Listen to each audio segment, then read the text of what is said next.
Do you know how many people don't know that Lamborghini and Porsche made tractors? Isn't that so much fun? And you got them out there on the floor next to the Lamborghini, you know, and the cars out there. And that's just it. You know, there is so much in the car culture world that we all don't know. Welcome to Sam's Garage, presented by NHOU Undercoating.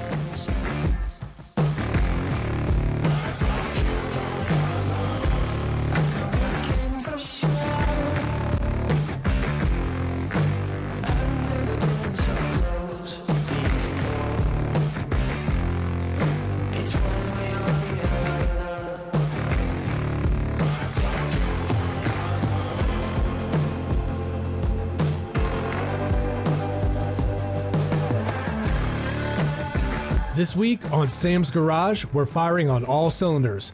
First, we bring the Summit Racing Bandit build one step closer to the finish line with a proper stainless exhaust, OEM style.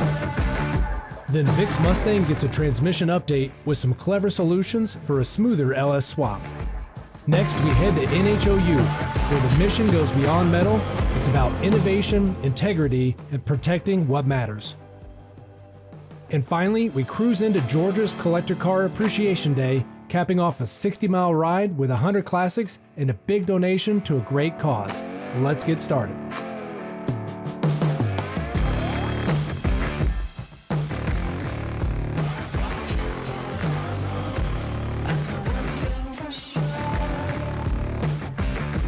This week on the Summit Racing Bandit project, we ditch the dumped pipes and go full OEM with stainless steel Pypes exhaust. Tailpipes out the back, hangers in the right place, and clearance everywhere it counts. It's retro looks, modern muscle. So finally, this week on our Summit Racing Bandit project, we went ahead and went to Summit Racing, got us a Pypes exhaust system for a 79 Firebird. And this car originally had dumped exhaust, which means right before the axle, they dumped it right from the mufflers onto the ground, which is old school cool, sounds really good. But we're gonna go original OEM. We're gonna put the tips like they used to be in the rear fenders coming out. It's gonna look perfect. I got the J-bends I need to connect them to the Summit Racing Shorty manifolds. I got all the hangers from Pypes themselves also to make this a seamless installation. What we got here is gonna be a stainless steel complete Pypes exhaust system. This kit comes with two options for tailpipes. One is going to be the traditional style with the tips coming out just like factory right here. The other one is going to be a solid tip that goes back here, and then you can put whatever tip you want coming out the rear of the car. In the kit comes new hangers that's going to replace the factory hangers that's going to bolt up right there to the factory location. Then we have a hanger rod we're going to put inside that hanger, welded to the tip, that is going to hold and secure the back side of the exhaust system up.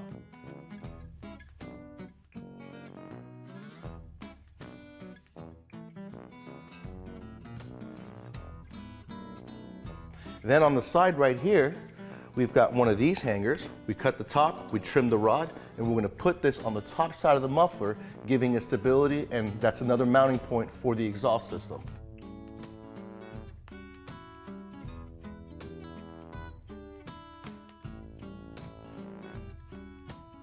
I've got the clamps on here. What I like to do is once it's completely installed and I've got these clamps, I'll go back and do a little tack, just so nothing moves, because sometimes these clamps over time will get loose and move, but if you do a tack, it's gonna help them stay in place. Moving up, we've got the X pipe going all the way up. We wanna keep it flush to the car as best we can, so that when we come over here to the crossmember, we make our up pipes go into the Summit Racing manifolds, everything's gonna work in unison, and it's not gonna rub the car. Now, on the manifold for the passenger side, these Summit Racing manifolds, they come with V-band clamps.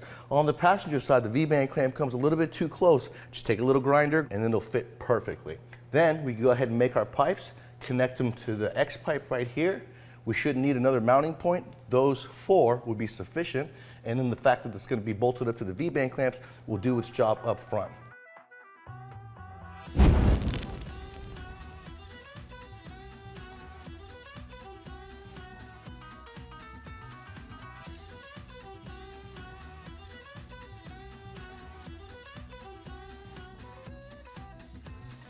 You got to make sure that when you're completely done, you want to go back and wipe off all your fingerprints, because this is stainless steel. It's going to burn into the finish of the exhaust system.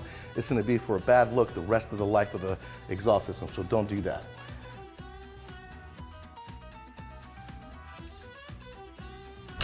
All right, so the Pypes exhaust is fully installed. This is a nice kit. I like the tailpipes because it's OEM fresh and it's fully stainless steel. Now, you guys have to remember a few things when you're doing an exhaust system. One, make sure you have clearances between the exhaust system and the body so you have no vibrations. Then make sure you have a good mounting point. So I got 4 hangers in the back and the collectors in the front. That's going to keep everything stable.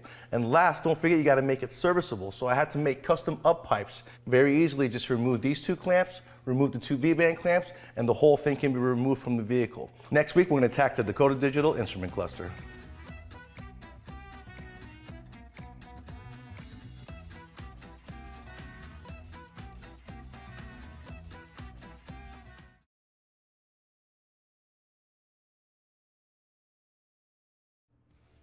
Welcome back to Sam's Garage, presented by NHOU Undercoating.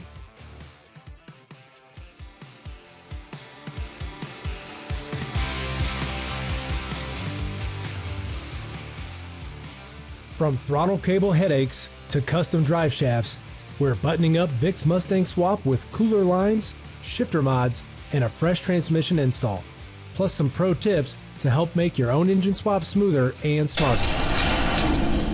I'm over here trying to figure out how to put these springs onto the throttle cable and bracket because apparently I lost the one that came off of it. And then today what we're going to do is install our new drive shaft. I went to Dwayne from Driveline Service of Atlanta. He's been making my drive shafts for 25 years. Made me another one. He did it in less than 24 hours for me. And then we're going to go ahead and install the cooler lines and the shifter cable. The shifter cable being a universal B&M deal that was on a Ford, but I want to adapt it to a 4L60 so we don't have to buy a new one. Okay, so anytime you guys are doing an engine swap or a transmission swap in a case where it's a manual to auto or vice versa, you want to get a new drive shaft and you want to be able to measure that drive shaft correctly. And in most cases, you want to measure it from the seal face to the flange face of the yoke, which is half of the U-joints circle. Now, it's very important that when you guys give that measurement to your drive shaft shop, you tell them whether the rear end was hanging down or fully in place. Because when it comes down, the drive shaft comes out of the transmission. When it's in, it goes in. So you want to tell them that. I need to get this guy in here. The piece that fits is on the Ford. Well, this will work just fine. I'm going to take this off, shave that down, put a hole through there that fits that guy right there, and then we're going to put this on the pan. We're going to put this where it's supposed to go, and that shifter up there should work just fine with the new transmission. I've got the bracket installed. I had to cut and drill a new hole so I can fit this pan, and now I'm going to put the cable through. When you guys are doing this particular job, that you make sure the transmission's in park, then come out here and do your thing. As long as you did those 2 things, your shifter should work no problem. Now what we're going to do is the transmission cooler lines. I'm going to go ahead and go to Summit Racing and pick up a couple of the Earl fittings for the transmission that converts the 4L60 or the 4L80 to a -6 hose end. I made new hoses, got rid of the hard lines that were in the transition from the transmission to the cooler. Went ahead and put a 3/8 union on both sides, putting a period on the cooler lines. Now I made a hole in the oil pan just so I can have a place to put a zip tie so I can keep the cooler line snug to the engine. This will make it to where you guys can service it. You're going to put transmission fluid in it. You can always take a -6 easily and pop off your cooler lines, take out the transmission. Instead of having to go in with a pick, pull out the piece, pull out the retainer clip, it becomes a bear. This is a lot better deal.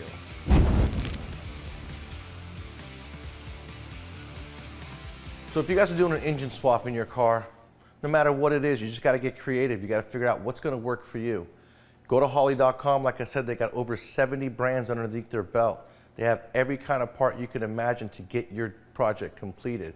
Whether it be an LS motor, Hemi, Ford, or even a 2JZ or a Honda motor. Those 2 are very popular. Always have been, always will be. So then where you can go out to Holley.com, get whatever you need to do your engine swap, make it right, go out there and do burnouts the way Vic is going to do in his 66. You're probably thinking, how did it get like this? That's because of engine swap. That's because you're always going back and forth to your toolbox thinking, man, what do I need next? And then here you go, bam. But what I like to do is I like to put everything away at the end of the night so that the next morning I start fresh. All right, so with the Mustang, we got the powertrain completed, got the transmission installed, the cooler lines. The next thing we're going to do is the exhaust system, button it up. That way we get ready to go ahead and install the ignition system.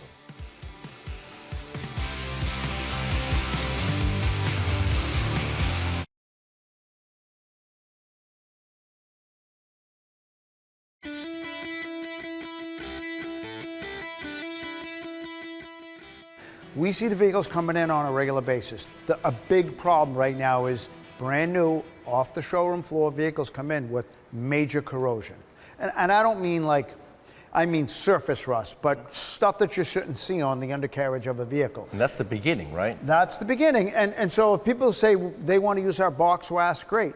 Box wax really isn't designed to go over rust. It'll displace moisture and oxygen when it does its creeping, and it takes about 3 months before it solidifies and seals, and so it allows that to pass through. Then it seals, and you're not worried about encapsulation. Individuals that have a vehicle that's a few years old, 2, 3 years old, it's got very mild surface rust, but they're not a candidate for our traditional boss wax because there's zero penetration and zero creeping. So with this product, you address that by having the oil in it to soak into the rust first before the wax solidifies on the surface and cures. And the boss wax originally you would have put on a new vehicle where it's completely clean, and that's what you put on, and you service it rust-free, and you service it how often? Every 2 years. Welcome back to Sam's Garage, presented by NHOU Undercoating.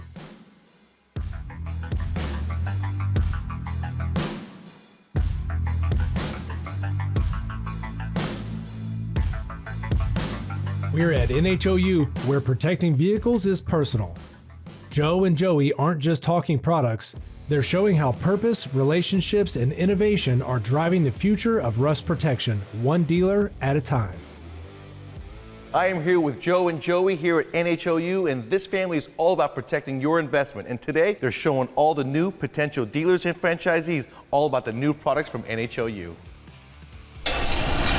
We run our business very different. And for us, our purpose is solving my customers' problems. And in some cases, partnering with you while you solve your customers' problems. And we build relationships. So I'm not gonna cover our signature product, which is our NHOU undercoating. And I'll just talk about how things have been evolving. And the reason that they evolve is because we actually consume our own products and we're close to the problem. You know, like the mouse out, for instance. You had a customer come in and he said, hey, I have an RV. I'd like to put this in my RV. And do you think you could add some peppermint to it? In other words, the fact that we were close to the problem and we had that kind of communication with the customers, what led to mouse out. We went from, let's say, a regular oil to vehicles coming back, and we notice in certain abrasive areas like the back of the bumpers, the wheel wells, that the product just didn't hold up. No fault of the product, it's like a sandblasting cabinet. And so we went back to the chemist and said, what can we do to, extend the life of that product? And that's how Wheel Well Guard was born. I'm gonna show you my F-150, it's a 12. There's another F-150 that's in here. It's a 13. Never been treated, always been treated. It's night and day. You can go on to my F-150 and I encourage you to take a little rag and wipe away the greasy spots around the frame. It's shiny black metal in most cases. So that's indicative of you being diligent with your service. Plus, not all vehicles are the same. If it's really rusty, a lot of the first coat's gonna soak into the rust, so you can't do the same thing for every vehicle. I recommend no matter what product a customer gets, unless it's one of the wax products, if the vehicle's never been done, at least do it 2 or 3 years in a row. Because that oil will soak in, pieces are gonna start shedding off, they come back, you blow those pieces off, and eventually get to the point where nothing else is flaking off. So the last thing I'm gonna cover is an app that we've created. It's in the beta stage right now, but one of the things that we wanna do with this app is if you are offering the product, here's a couple of things that it'll do to help you with transparency. So somebody comes in, you walk out with your phone, you scan the VIN, automatic reports to Carfax, which is a good thing because now you're proactive, right? It'll report to us. We're creating a database called RustFax. You can check the miles on it, and now it's a permanent record with Carfax, RustFax, and the app the customer has access to and to your records. That VIN will follow that. If he sells the vehicle, he can sell the whole package of maintenance, which is why if you do this every year, the resale value actually makes this a money-making deal. So all these products that we come up with is just to try to make the service better. For us, we put people over profits, And so that's the driving force behind anything that I do. As corny as it sounds, it's the truth. I have relationships. There are people here that I've been working with, and we have real heart-to-heart conversations like that go much deeper than a business deal. That's kind of the way we've built our business. It's on relationships.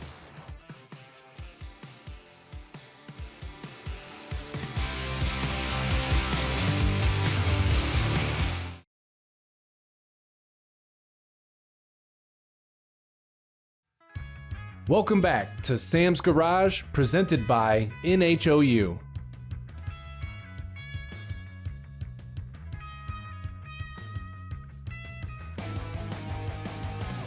It's Collector Car Appreciation Day in Georgia. With a 60-mile cruise, over 100 classics, and $10,000 raised for youth programs, we're celebrating history, horsepower, and heart. Right here at the Savoy Museum with Summit Racing and the GSRA. It's that time of the year again, guys. Collector Car Appreciation Day. I've got David Reiser, the VP of GSRA, and I got Michael Leathers from the Sheriff's Youth Home.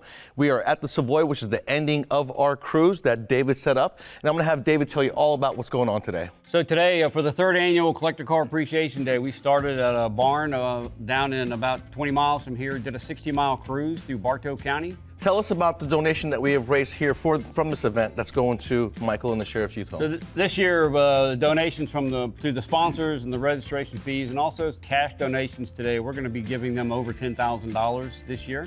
Couldn't do it without you guys. I mean, they make everything so easy for me. It's a hard event to put together. They've worked for a long time about it. It all went so smooth. You could not be more thankful. Thank you all. Absolutely.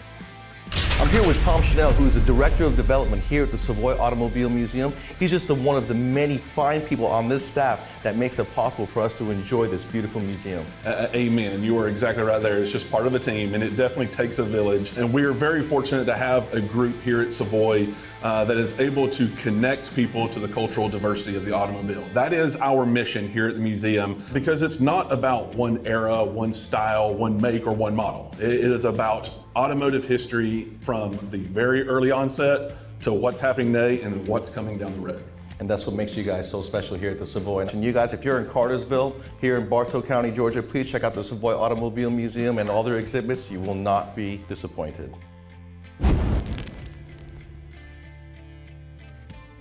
All right, so the National Collector Car Appreciation Day would not be possible without David Reiser and the sponsors like Summit Racing.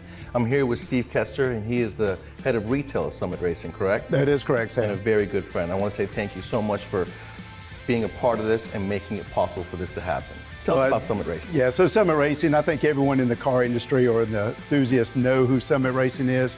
But one thing we do try to do the best is to get in and sponsor and be a part of for the enthusiasts, right? Like he said, they're a huge part of the car culture here in Georgia and also everywhere else. But we're very lucky to have Summit Racing right here in Hampton, Georgia. So I want to thank you so much, Steve. Well, you're welcome, Sam. I'm glad to be a part of it. And thank you to the Georgia Street Ride Association and all the sponsors involved as well. Glad to be a part of it. Thank you.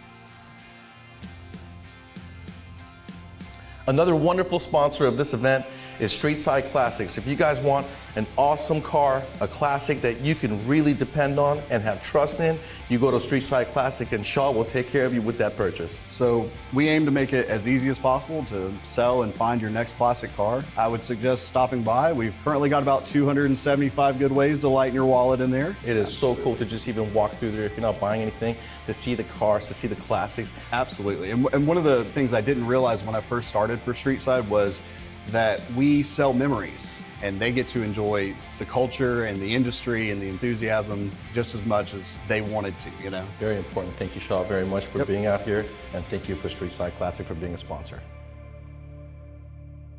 I'd like to thank the Georgia Street Ride Association for promoting this event and for holding this event. I'd also like to thank Mike Leathers and the Georgia Sheriff's Youth Homes, the Savoy Automobile Museum for assisting us with having a program here at the Savoy, and to Sam Madavi of Sam's Garage and all of his help and support in being the Grand Marshal again this year.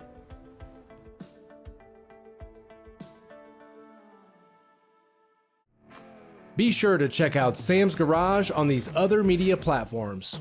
Send us questions and feedback to info@samsgaragetv.com. From bandit builds to community-driven car culture, this episode had it all. Big thanks to Summit Racing, NHOU, and everyone keeping the spirit of performance alive. We'll see you next time right here on Sam's Garage.